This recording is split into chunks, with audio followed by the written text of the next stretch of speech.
And a very good morning to the Gelding on a beautiful Melbourne day for racing, and Sandown Hillside today, Gelding. Professor, what a gorgeous kind of autumn day, 24 predicted. Good morning to yourself and our listeners. And yes, returning to Sandown and returning, Professor, now to kind of off-season racing. So, look, we like this off-season type of year. Of course, with lesser, I find that this time of year with off-season, there's less chances in the races, even though there's big numbers. So if you get the luck in running, and of course the good trainers, and this is the good trainers, good jockeys type of year where they can add that little bit extra to the horses. So I'm looking for that. And like today, Professor, 6 of the top 8 jockeys are riding interstate or suspended. So looking at Will Price and Johnny Allen, and hopefully they can get us through. But there shouldn't be any excuses for winners today at Sandown. No, the rail's in the true position, Gelding, and if it's going to be a good 4, then it's going to be a hard good 4. Yeah, look, Professor, I reckon with this weather that's been around, it might be a bit harder than a good 4. I'm working on it. Just being, yes, they would have put plenty of water into it. But yeah, there's been some good weather, Professor, but normally, hopefully, with the cover of grass that they have at Sandown, that creates a bit of a sponge effect. Because we have Warrnambool coming up this week, Professor. Yes. And that's normally a wet time of the year, Professor. It doesn't look like it's going to be wet the way things are at the moment. In fact, it might be rather warmer than we thought it would be. Oh, yeah, I think the rain might be coming earlier in the week, Monday, Tuesday, Professor, so we can see where we go. All right, Gelding, your 2 red-hot tips for today's Sandown meeting. Well, Professor, as I said, was looking for good trainers and good jockeys, and I settled on race 4, number 3, Grand Promenade, over the 1.5-mile race, trained by Kieran Maher and Dave Eustace and ridden by John Allen. This is a horse that's run second in its last 2 starts, Professor, and is not far up, and I think has been building up for a win. Look, there's a lot of horses in this race that are good plotters around the 1.5 miles, but I just think Grand Promenade's just about got its hoof on the till, Professor. Grand Promenade's the best plotter in the field. Oh, well, that's probably a bit hard on them, saying plotters, but look, we don't have the same quality or class of horse at the moment, Gelding. Oh, well, they dropped down a grade, and the race is worth 135,000, Professor. Yeah. So good prize money. So good horses, but just say the 2nd or 3rd level horses rather than the seasoned and first class type horse. All right, Gelding, and your second choice? Well, we then go to race 6, horse number 5, Professor Charlize, again trained by Kieran Maher and Dave Eustace, our leading trainers, and Will Price hops aboard. Will sitting 4th in the jockey ranks behind Jamie Carr, Damien Lane and Damien Oliver. So with them all away, he's our leading jockey basically today, a claiming apprentice. So let's go there. The horse won last start and was second before that. Oh, sorry, Professor. Yeah, won last start, second before that. So good form. And again, a couple of nice horses in it, but Charlize, a good chance. And round about the $4, Professor, could be a nice each-way bet. A very nice each-way bet, Gelding. And yours, Professor? Well, I've taken your advice, Gelding, and look for horses from good stables and also with some of the better jockeys on. Race 3, horse 5, Cordilla, which I believe you also liked. Yes, Professor, was probably my third pick. I was tossing up between that and Shirley, so I liked your tip there. A last start Caulfield winner. Yeah, currently $2.40 fixed. So that's Ooh, not too bad. It's a record from 11 starts, 5 wins and 2 placings. So 45% win rate, 64% place rate. So that ticks one of the boxes for us. And as you just said, Gelding, a last start winner. So that's good for us. Danny O'Brien, the trainer, almost in career best form with a 14% win rate at the moment. And Will Price, the claiming apprentice aboard. So hopefully Cordilla will salute in the early race. I like it, Professor. And only carrying with Will Price's claim 54.5 kilos. So, you know, Bellet Master at the toppy, which is probably the class horse in it, carrying 59.5, Professor. Yeah, so it's a nice little weight drop. A nice little weight advantage for our horse, Gelding. Yeah, very nice.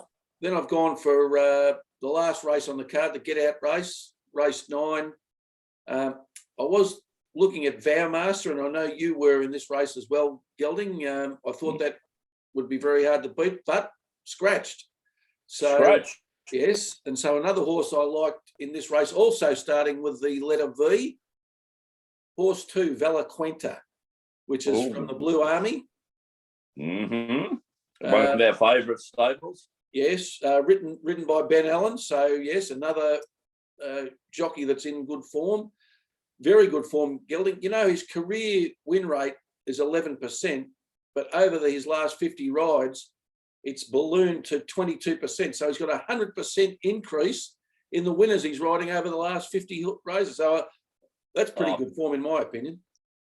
Professor, that's your in-depth study into these things, and that stat is just so much value to us and also to our listeners, because it shows the form, and there's nothing like form in jockeys and trainers. Like, now they have their ups and downs.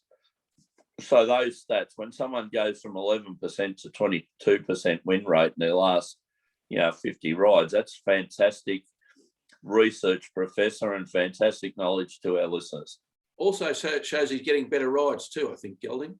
Yeah, that's right. He does a bit of riding for one of your favourite stables, the Stokes stables down there in Pakenham. Yes. Yes. So, and for Wiley Dalziel Racing, he does a bit of riding for them. So, yes, as you said, he's getting some good rides. And other filters that ticks for us, Gelding, it's one over the distance. And what I liked was in February, it ran third in a Group 3. So, when we're talking about horses that aren't quite of the class that we've been seeing recently, then anything that's running a place in a Group 3 in a race like this should be given some respect, I think. And that's a good thing of backing a stable like Godolphin, Professor, where they've got plenty of horses for those races. So they say, well, we're not going to push this horse. Someone like me or you, they might have 1 or 2 horses. You might push them above their grades. But Godolphin, with all their horses, can come back and say, okay, these are our Group 3 horses. This one can drop back a little bit to an off-season race meeting. So, all right, Gelding. Maybe good, but Professor may look for Vowmaster and Warrnambool. I think you've kept that one open. Yeah, I've noted it in the little black book, Gelding, and I think our viewers should also note it, that that's a horse that is going places. And may pick something up during this week. Yeah. Now, Gelding, the Professor's Parlay. The very successful Professor's Parlay. Yes, so we've agreed that the bet of the day is Cordilla in race 3, horse number 5, currently showing $2.40 fixed. And let's parlay that, Gelding, into the NRL, where we've had a lot of success. Unfortunately, Schooner won't be very happy with us because we're going to tip against his Manly Sea Eagles. But let's face it. They've got a tough game, Professor. Let's face it, Gelding, if you're playing the Penrith Panthers, who is currently 7-zip on a points differential of plus 140, And currently you can get the fairly good odds of $1.18 with the Panthers playing at home. They're certainly not the Melbourne Demon odds of $1.01, Professor, but you would have thought that's what they should be. Look, I looked at Melbourne and no, not at $1.01. $1.01? And let's parlay that into the Premier League. We've left that alone recently, but Man City's back in good form. They're on top of the league. We can get $1.30 for them today. Yeah. Crystal Palace. Crystal Palace are 13 with a -20 goal differential. Ooh. Man City are on top with a +45. The punters think that, or the bookies think that Crystal Palace might not win. $9.50 they're showing for a win. Oh, what a Man City at the moment, Professor? $1.30. Oh, I'll tell you what, that's still not a bad bet. No, that's 30 cents return on the dollar. That's right. So what's the all-up total come to, Professor? The all-up total 7-2, Gelding. 7-2 for the very successful Professor's Parlay, and that's without the mighty D's in it, who should shoot to the top of the ladder tomorrow, Professor, at $1.01 down in Hobart. After your Tigers did the job against the Western Bulldogs, Gelding, you'd be very happy about that. Yes, very happy about that, Professor, and very good. And as we were talking before off air, what a difference a week makes. And of course, Lynch, probably last week in Melbourne against Stephen May, who, in my humble opinion, may be and probably is at the moment the All-Australian fullback. He comes off to a lesser opponent, held goalless last week against Melbourne, kicks 3 goals 5 this week, and may be the difference, Professor. Yeah. May have been the difference. May have been the difference. Well, we can only But hope it'll be good to see the D's on top of the ladder tomorrow night, Professor. Well, we hope, Gelding, we hope. Now, Sports Fan Radio tomorrow, Gelding, you won't be available. No, a scratching for tomorrow. And the judges are scratching as well. Talking to Paul Deligan during the week, he was rubbing his hands together because, of course, that gives him more time to talk. Good luck keeping the giraffe in tow, Professor. Yeah, so that'll be on at midday tomorrow. I suppose, Gelding, given that at Warrnambool, we probably should, if we've got time, do a special that's racing for the Warrnambool meeting. Well, Thursday's a big day, Professor. Thursday's the Grand National, and you should look at your schedule. You should look at your schedule, Gelding, and I should look at mine, and we might be able to do a that's racing. I will have a bo peep at it over the weekend, Professor, and shoot you a possible time where we could, maybe do a 15-minute show on does the Thursday suit? No, Thursday suits me, Gelding. All right, I'll check and I'll let you know, Professor. All right, well, until next Saturday, Gelding, it's good luck. And good punting.